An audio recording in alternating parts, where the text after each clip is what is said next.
Ang sabi ni Maya Soriano, yan lang ba hinahanap kay VP Sara? Ang tanong, saan dinala ang 50 billion ng flood control fund at yung 25 tons na gold bar? Pakitanong kay BBM. Unang-una, magbasa. Kung may dapat man tanungin dito, kung nasaan ang mga funds sa flood control ay ang tatay mong si Duterte. Unang-una, tanong dyan, bakit dinefund ng tatay Duterte nyo ang Project NOAA ni Pinoy noon? Na yun ay kinukumpose ng mga experts na makita ang posibleng mangyayari, saan dadaan at kailan mangyayari ang bagyo. Projection. Ngayon, pag-usapan natin ang flood control. Nasaan ang inutang ni Duterte na 350 million US dollars sa JICA?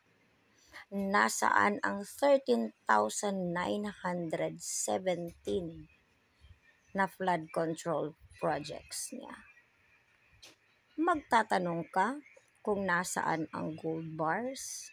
Hindi mo ba alam na si Duterte ang gumawa ng batas para dyan sa pagbibenta at pagbibili ng gold bars ng Bangko Sentral? Maya Soriano, ang hirap nga talagang maging DDS. Ang dami niyong alam pero wala kayong naiintindihan. Ngayon, ano na naman ang sasabihin ninyo pag na-real talk kayo? Ang dami niyong alam, idi kasuhaliw. Ang dami niyong alam, di ba? Idi kayo na magaling. Di ba yun ang narrative nyo? Magpapabiktim, magpupupuset after na susukol na. Ngayon, I'll go on live. Watch me if I'll go live. Go up to my live as guests. Lay down your proof sa 500 billion na yan. Kung nag-i-exist ba yan? At kung nag-exist man, saan dinala?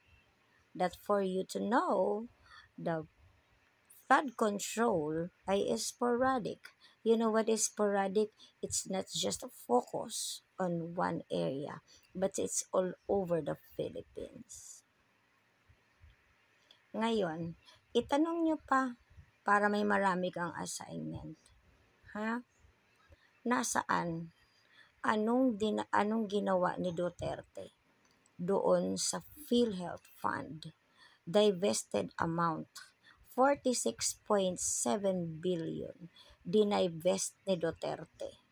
Dinala sa PSDBM.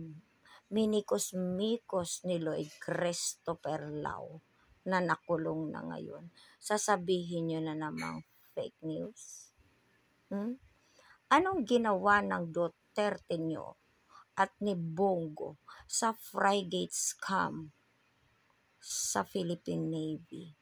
Kaya siya nga may plunder case na ipinapasa na ngayon. Napasa na ni Trillanes. Diba? Ang galing-galing nyo. And take note ha, kahit piso ang hahanapin namin kay Sara, pera ko yan. Malay ko lang sa'yo kung hindi ka ba nakakabayad ng tax. Eps. Huwag mong sabihin, lahat tayo nagbabayad ng tax. Saan? Sa pambili mo ng sardinas? 7 cents?